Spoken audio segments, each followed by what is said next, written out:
Hello दोस्तों, मैं विश्वास सर स्वागत करता हूं अपने YouTube चैनल द विश्वास एकेडमी पर। दोस्तों, आज वर्ब टॉपिक हम लेकर आए हैं आप लोगों के सामने। लेकिन ये देखिएगा, हम जो जो वर्ब पढ़ने वाले हैं, ये एडवांस नहीं होगा। हमारा कौन सा पोर्शन होगा? बेसिक होगा। अर्थात आज हम लोग वर्ब की पूरी जितने भी कॉन्सेप्ट हो सकते हैं या पूरी अंग्रेजी ग्रामर में जितने वर्ब्स के टाइप्स होते हैं, उन सभी पर चर्चा करने वाले हैं, जो एग्जाम की दृष्टि से बहुत ही महत्वपूर्ण होने वाला है। तो आइए हम लोग देखते हैं कि आखिर सबसे पहले ये देखा जाता है कि वर्ब की डिफिनीशन क्या होती है। ये देखिएगा कि वर्ब को कहा कैसे जाता है या इसकी परिभाषा क्या होती है। क्या कोई बता सकता है कि वर्ब कहते किसे हैं?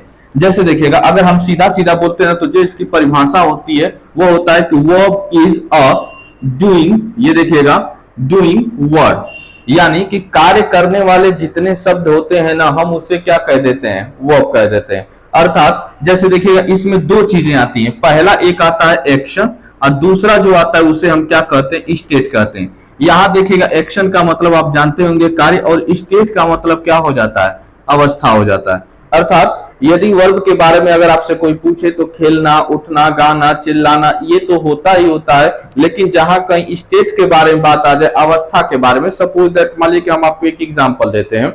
जैसे मान लीजिए कि एक अंधा व्यक्ति है और अनपढ़ भी है। अब उसको आपने द हिंदू का न्यूज़पेपर जो होता है, आपने उसको पकड़ा दिया, वो लेकर ऐसे बैठा हुआ है। अब बताइए, वो अंधा है, अनपढ़ भी, वो भी द हिंदू लिया है, क्या वो संभव है कि वो पढ़ रहा है? नहीं पढ़ रहा है। लेकिन अगर कोई उसको दूर से देखेगा तो क्या कहेगा? वो न्यूज़पेपर पढ़ रहा है। लेकिन उसकी न्यूज़पेपर पढ़ने की क्या है? केवल अवस्था है।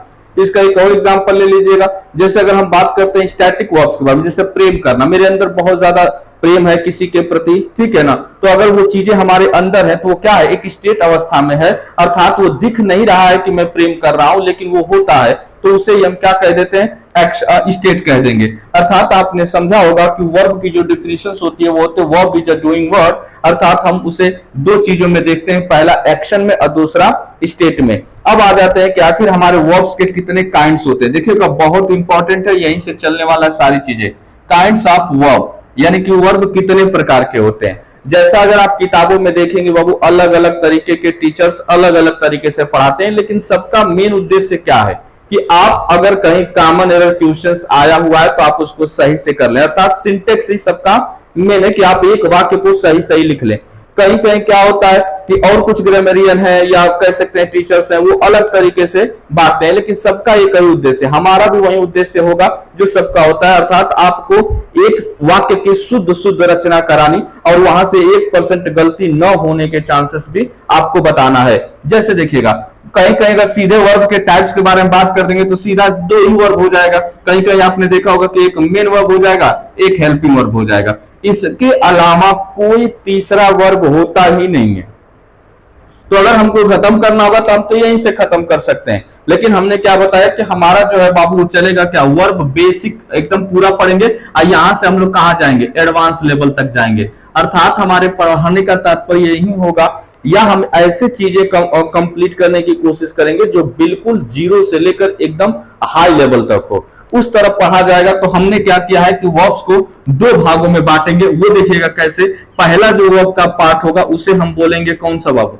Finite verb. दूसरा बोलेंगे नॉन फाइनाइट वर्ब। देखते रहिएगा और लर्न भी करते चलिएगा, कोई दिक्कत की बात नहीं। आपसे कोई नहीं पूछने वाला है कि वर्ब्स कितने प्रकार के होते हैं। मेन वर्ब होता है, हेल्पिंग वर्ब होता है, कहीं कहीं फाइनाइट, कहीं कहीं नॉन फाइनाइट, ठीक है ना। ऐसे चीजें, कोई पूरा का पूरा वर्ब के अगर फॉर्म के बारे में बात कर लेते हैं तो हम लोग देखते हैं कि वर्ब्स का पहला फॉर्म एस या एस हो जाता है, फिर वर्ब की फर्स्ट फॉर्म हो जाती है, ये दोनों एक ही में आते हैं। इसके बाद हम सेकंड फॉर्म के बारे में बात करते हैं, उसके बाद थर्ड फॉर्म के, उसके बाद फोर्थ फॉर्म के, उसके बाद फिफ्थ फॉर्म के बारे में बात करते हैं। अलग अलग तरीके से होता है, वर्ब के फॉर्म्स हो जाते हैं। लेकिन हम जो पढ़ रहे हैं, जिसको आप पार्ट्स ऑफ स्पीच के अंतर्गत वर्ब रखते हैं, वो क्रिया, और उसका हम लोग बेसिक पढ़ रहे हैं, अभी एडवांस पढ़ना बाकी होगा। जैसे देखिएगा, अगर हम फाइनाइट के बारे में बात कर लें तो फाइनाइट की जो हिंदी होती है इसे हम क्या बोलते हैं? समापिका क्रिया बोला जाता है। नॉन फाइनाइट की जो हिंदी होती है उसे हम क्या बोलते हैं? असमापिका क्रिया बोलते हैं। देखिएगा, हिंदी से कोई लेना देना होता नहीं है, लेकिन अगर हम सीखते रहेंगे तो कॉन्फिडेंस बिल्ड होगा कि हाँ भाई, वर्ब के जितने कॉन्सेप्ट होते हैं वो हमने कंप्लीट कर लिए हैं। जैसे अगर फाइनाइट के बारे में बात कर ले और नॉन फाइनाइट के बारे में बात कर ले, थोड़ा सा हम लोग इसकी चर्चा कर लेते हैं बाबू एग्जांपल के माध्यम से, तुरंत चीजें समझ में आ जाएंगी। जैसे अगर कोई कह दे कि फाइनाइट वर्ब किसे कहते हैं, नॉन फाइनाइट वर्ब किसे कहते हैं, तो हम दो एग्जांपल लिखता हूं बाबू, ठीक है ना। जैसे देखिएगा, ही ऐसे लिखा हूं कि ही गोज टू रीड, ठीक है ना, ही गोज टू रीड। दूसरा सेंटेंस हम लिखेंगे यह कि he is going to read, ये देख लीजिएगा, चलेगा। एक और एग्जांपल आप लिख सकते हैं कि चलिएगा, आपने लिखा कि he has gone to read. हमने तीन एग्जांपल आपको लिखा है बाबू समझाने के लिए, फाइनाइट और नॉन फाइनाइट। अगर आप थोड़ा सा फोकस करना चाहेंगे तो भाई देखिएगा, यहां टेंस कौन सा था, सिंपल प्रेजेंट था, तो आपने क्रिया में क्या लगा दिया, एस या एस लगा दिया। यहां पर देखेंगे तो प्रेजेंट कंटीन्यूअस था, आपने क्या लगा दिया, आईएनजी लगा दिया। यहां प्रेजेंट परफेक्ट था तो आपने क्या लगा दिया, वर्ब की थर्ड फॉर्म लगा दिया। अर्थात आपने देखा कि टेंस परिवर्तन हुआ तो क्रिया भी बदली कि नहीं बदली, बिल्कुल बदली। लेकिन इसी के जस्ट बगल में आप नोटिस कर रहे होंगे to read to read to read, tense कोई भी हो, क्या क्रिया पर कोई प्रभाव पड़ रहा है, तो आप कहोगे कि सर नहीं पड़ रहा है। तो आप देखिएगा कि जिस पर प्रभाव नहीं पड़ता है उसे हम क्या कहेंगे, नॉन फाइनाइट, जो कर्ता और टेंस के अनुसार। चलिए एक कर्ता का भी इसमें एग्जांपल ले लेते हैं। अगर मैं यहीं पर आई कर देता तो यहां क्या कर देता, गो कर देता, फिर भी यहां टू रीड का रीड ही रहता कि नहीं रहता, बिल्कुल रहता। तो आप देख रहे होंगे कि अगर हम इन दोनों एग्जांपल को लेना चाहेंगे तो अगर आप देखेंगे कि टेंस कौन सा है तो आप कहोगे कि सर सिंपल प्रेजेंट है, हमने केवल आई लगा दिया तो यहाँ क्या किया, गो किया। यहाँ ही किया तो यहाँ क्या करना पड़ा, गोज करना पड़ा। आपने नोटिस किया कि क्रिया सब्जेक्ट क्या हुआ, बदला, तो क्रिया भी क्या हुई, बदली। टेंस बदला तो क्रिया भी क्या हो गई, बदली। अर्थात अगर हम फाइनाइट और नॉन फाइनाइट के बारे में आपसे बात करें तो सिंपल सी बात यही हो जाएगी कि वह वर्ब जो कर्ता के अनुसार बदलता है उसे फाइनाइट कह देते हैं, और जो कर्ता और टेंस के अनुसार नहीं बदलता है उसे नॉन फाइनाइट कह देते हैं। सिंपल सी बात हो गई कि नहीं। अब आप चीजें समझ में आ गई होंगी। एक और एग्जांपल के माध्यम से हम समझाने का प्रयास करते हैं, अब तुरंत क्लियर हो जाएगा। जैसे सपोज देखिएगा, मैं एक छोटा सा एग्जांपल लिख लेता हूं कि आई, ठीक है ना, मैं यहां पर शीर्षक किया कि आई प्ले, ठीक है ना, आई प्ले फुटबॉल, ये देख लीजिएगा, आई प्ले फुटबॉल, ये हो गया, आई प्ले फुटबॉल हो गया।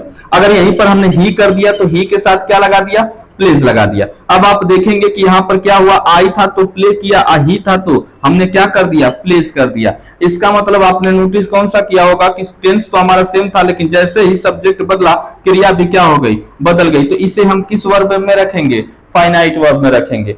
कोई भी चीज हो जाए, जैसे अभी हम एक और एग्जांपल ले लीजिएगा, नॉन फाइनाइट का ले लेते हैं। जैसे कोई भी सेंटेंस आप बस लिखते जाइएगा, ही हैज, ठीक है ना, ही हैज गॉन, ये देखिएगा, he has gone to study, ये देख लीजिएगा, he has gone to study. अब आपने देखा कि हैज लगा दिया, चलिए एक और ले लेता हूं, ही लगा दिया और यहाँ हैड कर दिया।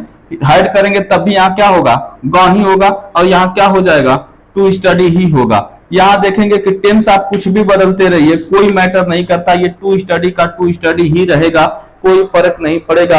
अर्थात आपने देखा कि वह वर्ब जिस पर कर्ता और टेंस का प्रभाव पड़ता है फाइनाइट कहलाता है, और जिस पर नहीं पड़ता है उसे हम क्या कह देते हैं, नॉन फाइनाइट कह देते हैं। चलेगा, तो आपने देखा होगा कि वर्ब के डिफिनेशंस के बारे में हम लोगों ने सीख लिया। काइंड्स कितने होते हैं, दो होते हैं। अभी इन दोनों पर चर्चा करेंगे बाबू। अभी हमने सीखा फाइनाइट और नॉन फाइनाइट। हमने बताया कि वर्ब की पहचान कैसे होती है, दो तरीके से, या तो एक्शन होगा और नहीं तो स्टेट होगा। इन दोनों अवस्थाओं में क्या होती हैं, क्रियाएं देखने को मिलती हैं आपके अंग्रेजी ग्रामर में। आइए हम लोग अब बात करेंगे फाइनाइट के और नॉन फाइनाइट के, कि इसको कितने भागों में बांटा गया है। अगर जिस दिन ये कंप्लीट हो जाएगा पूरा का पूरा चीजें क्या होंगी, हम लोग वर्ब का कॉन्सेप्ट क्लियर हो जाएगा। तो आइए देखते हैं। हमने बताया बाबू क्या कि वर्ब को हमने कितने भागों में बांटा था, दो भागों में। पहला हमारा कौन सा था, फाइनाइट था, दूसरा कौन सा था, नॉन फाइनाइट था। देखिएगा, अगर ये कॉन्सेप्ट बाबू, ये जो डायग्राम है, स्ट्रक्चर से अगर ये याद हो जाएगा तो इसका मतलब हमें वर्ब के जितने फॉर्म्स होते हैं सभी के बारे में पता भी चल जाएगा और चीजें कंप्लीट भी हो जाएंगी। जैसे देखिएगा, अगर हमने फाइनाइट की हिंदी क्या बताई थी, आपको याद होगा कि समापिका, और इसके बारे में बात किया था कि नॉन फाइनाइट, तो इसकी हिंदी क्या हो जाती है, असमापिका हो जाती है। अब बात आ जाता है फाइनाइट कहते किसे हैं, तो आपने देखा कि जो कर्ता और टेंस के अनुसार बदलेगी फाइनाइट होगा, और जो नहीं बदलेगा नॉन फाइनाइट होगा। लेकिन अब बात आ जाती है कि भाई कितनी ऐसी वर्ब हैं जिस पर कर्ता और टेंस का प्रभाव पड़ता है, देखिएगा ये टोटल। और कितनी ऐसी क्रियाएं हैं जिस पर कर्ता और टेंस का प्रभाव नहीं पड़ता है, चाहे स्थिति कोई भी हो। अगर ये देखिएगा 5 ये वर्ब्स हैं, 3 ये वर्ब्स हैं। जिस दिन अगर ये 8 कंप्लीट हो गया बाबू, पूरी अंग्रेजी ग्रामर की वर्ब का सेशन हमारा अच्छी तरीके से कंप्लीट हो जाएगा। चलिएगा, सबसे पहले हम बात करते हैं फाइनाइट वर्ब के बारे में। आप सुने होंगे जो पहली क्रिया होती है उसे हम क्या बोलते हैं? ट्रांजिटिव बोलते हैं। हिंदी आप भी साथ लिखते चल सकते हैं, सकर्मक हो जाता है। ये देख लीजिएगा, सकर्मक हो जाएगा। इसी तरह जो दूसरी वर्ब होती है इसे हम क्या बोलते हैं? इंट्रांजिटिव बोलते हैं। हिंदी क्या हो जाएगी इसकी? अकर्मक हो जाएगा। ये देख लीजिएगा। तीसरा जो होता है ना, इसे हम बोलते हैं टू बी, या इसी का नाम हो जाता है बाबू लिंकिंग। ये देखिएगा, लिंकिंग KING, लिंकिंग वर्ब हो जाएगा। ये देख लीजिएगा। चौथा जो होता है इसे हम क्या बोलते हैं? ऑक्सिलरी हो जाएगा। AUXILIARY, ऑक्सिलरी हो जाएगा। इसके बाद इसी का एक और नाम होता है जिसको हम क्या बोलते हैं? हेल्पिंग वर्ब बोलते हैं। जो पांचवा होता है इसे हम क्या बोलेंगे? फ्रेजल वर्ब बोलेंगे। ये देख लीजिएगा। अर्थात आपने देखा कि फाइनाइट वर्ब कितने प्रकार की होती हैं, तो 5 प्रकार की होती हैं। पहला होगा transitive, intransitive, to be verb या लिंकिंग वर्ब, ऑक्सिलरी वर्ब या इसी को हम हेल्पिंग वर्ब बोलेंगे। पांचवा जो होता है इसे हम कौन सा वर्ब बोलेंगे बाबू? फ्रेजल वर्ब बोल देंगे। अब इन पांचों को हम लोग एक एक क्रम से अध्ययन करेंगे, ओरली बताएंगे, फिर इसका प्रयोग भी पढ़ेंगे। हमने क्या बताया बाबू कि अगर ये वर्ब का बेसिक अगर हमारा कंप्लीट हो गया, जिस प्रकार से हम लोगों ने टेंस को बहुत अच्छे से पढ़ा है, उसके बाद हम लोग को वर्ब भी, ये सब बाबू इंपॉर्टेंट है। क्यों? क्योंकि जिस दिन नरेशन वाइज बनाना होगा ना, तो अभी आएंगे ना हम लोग ऑक्सिलरी वर्ब, हेल्पिंग वर्ब के बारे में, तो इसी मॉडल वर्ब्स के बारे में पढ़ेंगे। Can, could, may, might, must, should, are, to, इसी में सब के सब आएंगे। आपको फ्रेजल वर्ब के बारे में जानकारी हो कि आखिर फ्रेजल वर्ब भी क्या होते हैं। लेकिन आप नोटिस करिएगा कि किस में आती है? फाइनाइट में। अर्थात फ्रेजल वर्ब भी किस पर कह सकते हैं कि कर्ता और टेंस का प्रभाव पड़ता है। हम एक एक एग्जाम्पल के माध्यम से सब के सब समझाएंगे। नॉन फाइनाइट वर्ब के बारे में चर्चा करते हैं। आपने सुना होगा कि जो पहला होता है इसे हम क्या बोलते हैं बाबू? इन्फिनिटिव बोला जाता है, बहुत इंपॉर्टेंट। जो दूसरा होता है उसे हम क्या बोलते हैं? जिरंड बोलते हैं। तीसरा जो होता है इसे हम क्या बोलते हैं?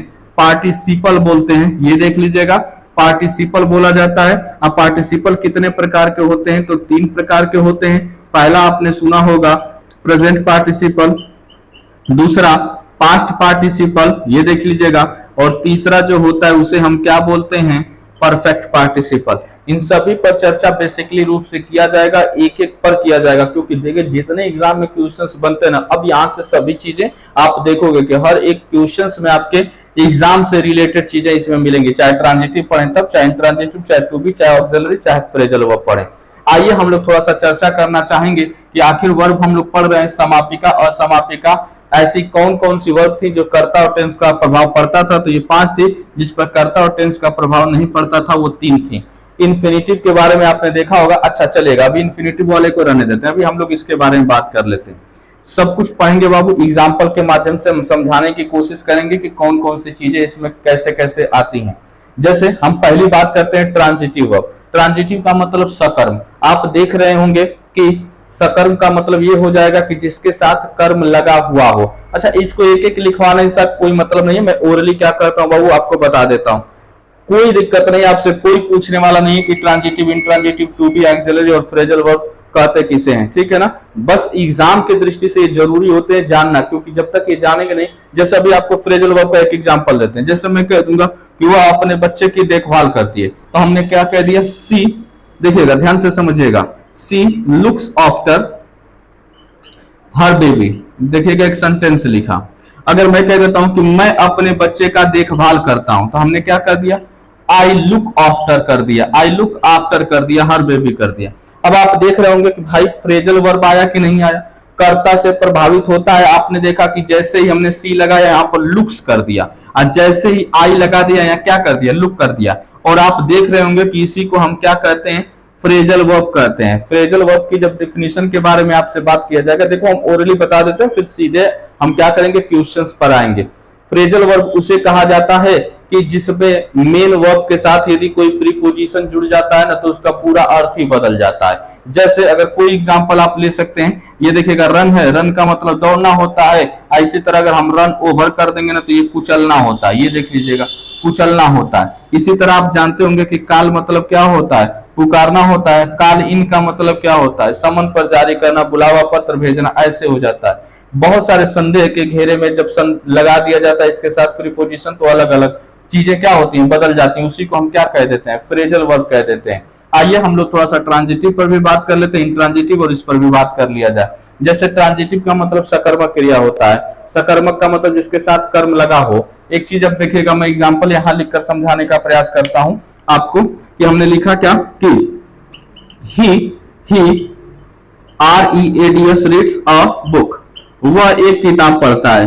अगर मैं आपसे कहूंगा कि बताइए ये रीड क्या है, ट्रांजिटिव है कि इंट्रांजिटिव है, तो आप कहोगे कि सर इसके साथ क्या लगा है, ऑब्जेक्ट लगा है, इसलिए ये क्या हो जाएगा, ट्रांजिटिव हो जाएगा। लेकिन मैं इसी को बस इतने लिखता, ये देखिएगा आई रीड्स कर देता और यहां पर फुल स्टॉप लगा देता। अब मैं पूछता कि ये बताइए रीड क्या है, तो आप कहते सर इसके साथ तो ऑब्जेक्ट लगा ही नहीं, तो ये क्या हो जाएगा, इंट्रांजिटिव हो जाएगा। ये ट्रांजिटिव इंट्रांजिटिव का मतलब यही होता है बाबू कि वह वर्ब जिसके साथ ऑब्जेक्ट लगा हो ट्रांजिटिव होता है, और जिसके साथ ऑब्जेक्ट नहीं लगा हो वह इंट्रांजिटिव होता है। लेकिन क्या यह संभव होगा, अब देखिएगा थोड़ा सा इसमें कंफ्यूजन हो जाता है विद्यार्थियों को भी, और कभी कभी टीचर्स भी इसको इसी तरह भी पढ़ा देते हैं, तो हम लोगों को कंफ्यूज नहीं होना है, ठीक है ना। देखिएगा हम सीधा कहेंगे ना कि जितनी भी वर्ब्स होती हैं 99.99% वर्ब ना ट्रांजिटिव और इंट्रांजिटिव दोनों होती है। ध्यान से सुनने वाली बात है बाबू। जैसे आपने देखा कि रीड के बारे में, तो रीड यहां पर किसका काम कर रही थी, ट्रांजिटिव का, और यहां पर रीड किसका काम कर रही थी, इंट्रांजिटिव का। तो हमने क्या लिख दिया कि सभी वर्ब्स, लगभग सभी वर्ब्स क्या होती हैं, ट्रांजिटिव और इंट्रांजिटिव दोनों होती हैं। जैसे अगर हमने बोल दिया इसी को, तो ये क्या कह देंगे भाई, यहाँ ट्रांजिटिव, यहाँ इंट्रांजिटिव, यहाँ ट्रांजिटिव है। लेकिन कुछ वर्ब्स होती हैं, ध्यान से समझिएगा, लेकिन कुछ वर्ब्स ऐसी होती हैं जो केवल क्या होती हैं, इंट्रांजिटिव होती हैं। ये देख लीजिएगा, इंट्रांजिटिव होती हैं। और उन्हीं वर्ब्स का अगर आप पहचान जाएंगे तो वो वर्ब्स का बाबू वॉइस नहीं बनेगा, पैसिव वॉइस नहीं बनेगा। यहीं से सारी चीजें शुरुआत होती हैं बाबू। रीजन क्या है कि जिसके साथ ऑब्जेक्ट लगेगा ही नहीं, तो इसका मतलब जब ऑब्जेक्ट है ही नहीं है तो सब्जेक्ट पर आएगा नहीं, इसका मतलब पैसिव वॉइस उसका नहीं बनेगा। जैसे एक एग्जांपल लिख देता हूं, जैसे देखिएगा, वह मुझ पर हंसता है, ही, चलिएगा ऐसे सेंटेंस ले लेते हैं कि ही वीप, देखिएगा he weeps in night, in the night कर लीजिएगा, इन द नाइट, वह रात में क्या करता है बाबू, रोता है। अब मैं कहूंगा कि इसका पैसिव वॉइस बना दीजिएगा, तो आप देख रहे होंगे कि ये जो वीप है ना, यह हमेशा कौन सा वर्ब है बाबू, कौन सा वर्ब होता है, इंट्रांजिटिव होता है। वीप के साथ आप कभी भी कोई भी ऑब्जेक्ट नहीं लगा सकते हैं, और जब ऑब्जेक्ट नहीं लगेगा तो इसका मतलब इसका पैसिव वॉइस नहीं बनेगा।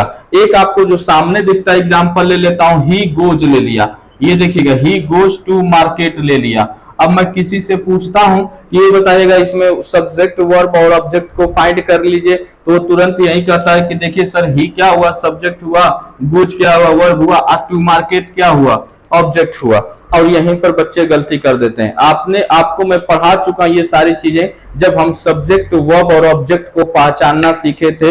हमारी दूसरी या तीसरी वीडियो होगी बेसिक कॉन्सेप्ट क्लासेस में, वहां आप देखेंगे तो हमने वहां पर बताया था ऑब्जेक्ट का न होना, अर्थात किसी भी वर्ब के आगे, ध्यान से सुनिएगा, किसी भी वर्ब के आगे यदि प्रीपोजिशन लग जाता है तो उसके बाद आने वाला शब्द इस वर्ब का कभी भी ऑब्जेक्ट नहीं होता है। जैसे आप यहां देखिएगा, नियम जिस दिन आपने सीखा कि किसी भी वर्ब के आगे अगर प्रीपोजिशन लग जाता है तो उसके बाद आने वाला वर्ब इस वर्ब का ऑब्जेक्ट नहीं होता है, लेकिन आप यहीं पर गलत हो जाएंगे। क्यों? क्योंकि ये है क्या बाबू, फ्रेजल वर्ब है। लेकिन यहां पर गोज टू कोई फ्रेजल वर्ब नहीं है बाबू। यहां पर हम प्रीपोजिशन को गोज के लुक के साथ ही रखते हैं। क्यों? क्योंकि यह फ्रेजल वर्ब है, लेकिन यहां गोज के साथ नहीं रखा जाता है। क्यों? क्योंकि टू का प्रयोग प्रीपोजिशन के रूप में, एट प्लेस के रूप में हम क्या करते हैं, जहां कहीं लक्ष्य हमारा होता है जाने का, वहां हम टू का प्रयोग करते हैं, किसके साथ,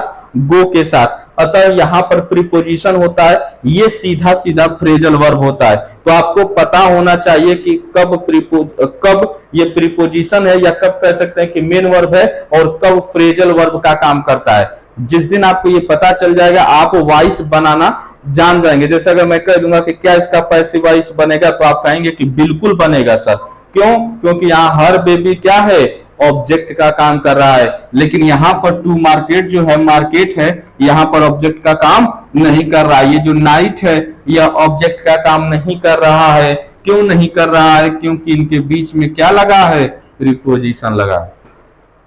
चीजें समझ में आ रही होंगी बहुत अच्छे से। तो आपने देखा कि ट्रांजिटिव और इंट्रांजिटिव, दुनिया के कुछ वर्ब्स 99.99% ट्रांजिटिव और इंट्रांजिटिव होती है, लेकिन कुछ इंट्रांजिटिव होती हैं। उन्हीं पर चर्चा हमको करनी है कि कौन कौन सी ऐसी वर्ब्स होती हैं जो केवल इंट्रांजिटिव होती हैं, ठीक है ना। तो आइए हम उसके भी बारे में देखते हैं कि कौन कौन सी ऐसी वर्ब है कि जो केवल और केवल इंट्रांजिटिव होती है। आइए इसी में हम लोग देख लेते हैं। जैसे देखिएगा बाबू, सबसे पहले इंपॉर्टेंट होता है, अगर हम बात कर लें तो ऑर्डर होता है। ये देख लीजिएगा, ऑर्डर के बाद क्या आ जाएगा? एडवाइस आ जाएगा।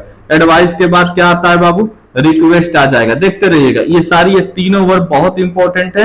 यह क्यों, कौन सी है? इसके साथ कभी भी ऑब्जेक्ट नहीं आता है। इसके बाद आप देखेंगे ना तो ये देखिएगा मैरिड होता है, उसके बाद अटैक होता है। ये देख लीजिएगा, ये मैरिड और अटैक से बहुत ज्यादा क्वेश्चंस पूछे गए हैं। इसी में एक और जोड़ ले सकते हैं आप, एडवाइस जोड़ सकते हैं। लेकिन जब हम लोग, और अभी तो बस नॉर्मली तरीके से आप जान जाइएगा कि जैसे अगर हम बात करते हैं अटैक का मतलब बहुत ही कुछ ही है, लेकिन जब हम लोग प्रीपोजिशन पढ़ेंगे तो आप फिक्स प्रीपोजिशंस आपको पढ़ाएंगे तो वहां पर लिस्ट आपको बता दिया जाता है कि देखो इतने वर्ब्स होते हैं जिनके साथ प्रीपोजिशन लगता है और नहीं लगता है, ठीक है ना। जैसे अगर आप देखेंगे ना तो अटैक का मतलब क्या होता है? पर हमला करना हो जाता है। जैसे एक एग्जांपल यहां देख लीजिएगा, मैं आपको बताता हूं, ठीक है ना। जैसे देखिएगा, आई अटैक ऑन मोहन। अब बताइएगा, अगर मैं आपसे पूछूं कि सेंटेंस बताइए सही है कि गलत है, तो आप कहेंगे कि मैंने मोहन पर हमला किया, ठीक है ना, या करता हूं, मैं मोहन पर हमला करता हूं। ये सही है कि गलत है? तो अगर जानते रहेंगे कि बाबू ये क्या है, सेंटेंस गलत है, क्योंकि यहाँ पर ऑन नहीं लगेगा। रीजन क्या है कि अटैक के साथ, अटैक का मतलब ही होता है क्या? पर हमला करना, यानी कि मैं मोहन पर हमला करता हूं, आई अटैक मोहन, बस इतने बनेगा। क्यों? क्योंकि इसके साथ ही प्रीपोजिशन लगा रहता है। अच्छा ये बताइए, क्या इसका पैसिव वॉइस बनाया जा सकता है? तो आप क्या बताएंगे कि मोहन इज अटैक्ड बाय मी, तो गलत हो जाएगा कि नहीं हो जाएगा? इसका मतलब हम इसका पैसिव वॉइस नहीं बना सकते। क्यों? क्योंकि ये इंट्रांजिटिव वर्ब होता है। कौन? अटैक। अटैक कौन सा वर्ब है? इंट्रांजिटिव है। आज जब इंट्रांजिटिव है तो इसका पैसिव नहीं बनेगा। मैरिड वाले के साथ थोड़ा सा है समस्या, क्योंकि इससे बनता भी है और नहीं भी बनता है। कैसे? थोड़ा सा समझा देता हूं। वो भी एग्जांपल पूछा गया है और बार बार एग्जाम में भी मैरिड से क्वेश्चंस बना है, ठीक है ना। जैसे ये अटैक वाले के भी बारे में बात करते हैं। जैसे देखिएगा, पहले हम लोग मैरिड देख लेते हैं। जैसे देखिएगा, अगर मैं सेंटेंस दिया कि आई चाहे राम, ऐसे लिखिए, राम मैरिड टू सीता, ठीक है ना। अब मैं कहूंगा कि सेंटेंस सही है कि गलत है, तो ये तुरंत सेंटेंस क्या होगा बाबू? गलत हो जाएगा। क्यों? क्योंकि मैरिड के साथ हमको टू का प्रयोग नहीं करना होता है। लेकिन जब इसी मैरिड का पैसिव वॉइस में प्रयोग किया जाता है, जैसे अगर मैं ऐसे लिख दिया कि सीता वाज, और यहां पर हमने क्या कर दिया? मैरिड कर दिया, तो बताइए वाज के बाद वर्ब की थर्ड फॉर्म मतलब पैसिव वॉइस। और जब पैसिव वॉइस होता है बाबू तो इसका साथ हम प्रीपोजिशंस का मतलब टू का प्रयोग करते हैं। ये देख लीजिएगा, ये हमारा वाक्य क्या होता है? सही होता है। ये एक्सेप्शन की चीजें हैं, जब अभी चर्चा चलेगा हम सब कुछ बताएंगे बाबू। अभी बस हम आपको कॉन्सेप्ट बताना चाहते हैं कि भाई ट्रांजिटिव क्या होता है, इंट्रांजिटिव क्या होता है। जिस दिन ये सीखेंगे ना, आगे जब हम लोग चर्चा करेंगे, जब इसके रूल्स के बारे में चर्चा करेंगे तो वहां पर चीजें क्लियर हो जाया करेंगे। फिलहाल देखिएगा, ट्रांजिटिव, इंट्रांजिटिव और फ्रेजल वर्ब को हम लोग खत्म कर चुके हैं। यहाँ देखिएगा टू बी और लिंकिंग वर्ब के बारे में बात करते हैं। जैसे देखिएगा, सीधे सीधे बात करते हैं टू बी या लिंकिंग वर्ब। इसमें बाबू 5 सहायक क्रियाएं आती हैं। इज, एम, आर होता है, वाज होता है और वर होता है। ये देख लीजिएगा, बस हमने लिख दिया है। इसका मतलब यह कि अस्तित्व बतलाने वाली क्रियाएं होती हैं, अर्थात प्रेजेंट और पास्ट में। जैसे मैं एक अध्यापक हूं तो वर्तमान में मैं अध्यापक हूं, तो मेरा अस्तित्व क्या है? अध्यापक होना, तो इज, एम, आर लगा देता हूं। वाज का प्रयोग, जैसे मैं एक अध्यापक था तो I was a teacher, past में मेरा क्या अस्तित्व था? अध्यापक का। तो ये जो टू बी वर्ब्स होती है ना, केवल अस्तित्व बतलाते हैं, इनके भी प्रयोग पर चर्चा करेंगे। आ जाइएगा ऑक्सिलरी वर्ब। आप हेल्पिंग वर्ब बेसिकली होता क्या है? तो इसको हम लोग 3 भागों में बांटेंगे। एक को बोलेंगे प्राइमरी, दूसरे को बोलेंगे मॉडल, तीसरे को बोलेंगे सेमी मॉडल। प्राइमरी में कौन कौन सी क्रियाएं आती हैं उस पर भी हम लोग चर्चा करेंगे। इसमें बाबू टोटल 11 सहायक क्रियाएं प्राइमरी में, मॉडल में 11 आती हैं और 2 क्या होती हैं? Semi model. 11 11 22 और 2 24 सहायक क्रियाएं होती हैं। इस वीडियो मतलब आप देख लीजिएगा कि 24 सहायक क्रियाएं होती हैं। इन 24 सहायक क्रियाओं का चर्चा हम लोग अभी करने वाले हैं, ठीक है ना। तो आइए देखते हैं। बात कर रहे थे किसके बारे में, हेल्पिंग वर्ब के बारे में। उन्होंने बताया कि हेल्पिंग वर्ब को 3 भागों में बांटा गया है। एक को हम बोलेंगे प्राइमरी, दूसरे को बोलेंगे मॉडल और तीसरे को बोलेंगे सेमी मॉडल। ये देख लीजिएगा सेमी मॉडल। यहाँ से प्राइमरी में कितनी सहायक क्रियाएं 11, मॉडल में कितनी 11 और सेमी मॉडल में 2, टोटल कितनी हो जाएंगी 24 सहायक क्रियाएं हो जाएंगी। इन्हीं 24 का प्रयोग भी पढ़ाया जाता है और बताया भी जाता है। जैसे प्राइमरी में देखिएगा इज हुआ, एम हुआ, आर हुआ, वाज हुआ, वर हुआ। कितने हो गए बाबू 5। अभी उसके बाद देखिएगा, इसके बाद आता हैज हुआ, हैव हुआ, हैड हुआ। कितना हुआ 5 3 8। इसके बाद क्या हो जाएगा डू हुआ, डज हुआ, डिड हुआ। देख लीजिएगा यह 11 जो सहायक क्रियाएं होती हैं इसे हम कौन सा बोलेंगे, प्राइमरी बोलेंगे। मॉडल के बारे में बात करते हैं बाबू। सबसे पहले हम स्टार्टिंग करेंगे किससे, कैन से। ये देखिएगा कैन का क्या होता है बाबू, कुड होता है, चलेगा। मे का क्या होता है, माइट होता है। उसके बाद कैन हो गया, फिर विल का, ये देखिएगा विल का उड हो जाएगा, सैल का सुड हो जाएगा, ये देखिएगा। फिर हमारा क्या आएगा ऑट टू आएगा, फिर यूज टू आएगा। आप देख रहे होंगे कि 2 2 4 1 5 5 10 हो गया। एक सहायक क्रियाएं जो बच रही है उसे हम क्या बोलते हैं, मस्ट बोलते हैं। सेमी मॉडल में देखिएगा एक हमारा क्या आएगा नीड आएगा और दूसरा क्या आएगा डेयर आएगा। ये देख लीजिएगा, यानी टोटल आप नोटिस कर रहे होंगे तो हमारी कितनी सहायक क्रियाएं हो गई। तो 11 सहायक क्रिया प्राइमरी में होती हैं, मॉडल में 11 होती है और 2 किस में होगा, सेमी मॉडल में। इन्हीं 24 सहायक क्रिया का बाबू और एक चीज आपको बता देता हूं। ये देखिएगा हमने टेंस में कितने पढ़ कर आए हैं 12। आज जिस दिन ये मॉडल की यानी कि वर्ब वाले ये 24 सहायक क्रियाएं पढ़ लेंगे तो देखिएगा आपसे ट्रांजिटिव इंट्रांजिटिव तो पूछने वाला है नहीं। एग्जाम में जो टीचिंग एग्जामिनेशन होते हैं उसमें पूछ देता है, कोई वर्ब दे देगा, पूछ देगा ट्रांजिटिव है कि इंट्रांजिटिव होती है, तो बात की बात है।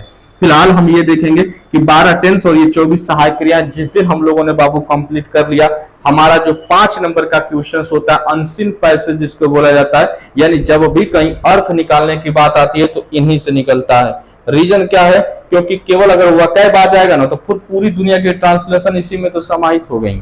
टेंस आपने पढ़ा ही था प्लस मॉडल, इन 24 का ही प्रयोग हम लोग क्या करेंगे, शुरुआत करने वाले हैं। तो अभी देखिएगा घबराने की बिल्कुल बात नहीं, हमने क्या बताया पूरा वर्ब का कॉन्सेप्ट बता लिया है। अभी हमारा नॉन फाइनाइट बाकी है जिसको हम लोग पढ़ेंगे नेक्स्ट वीडियो में।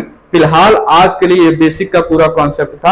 अब हम लोग एक एक यूजेस पढ़ेंगे, इज एम आर का, उसके बाद has have had can could may might must, इन सब का प्रयोग हम लोग बेसिक से और विस्तार से पढ़ने वाले हैं। तो आज के वीडियो में इतना ही, मिलते हैं।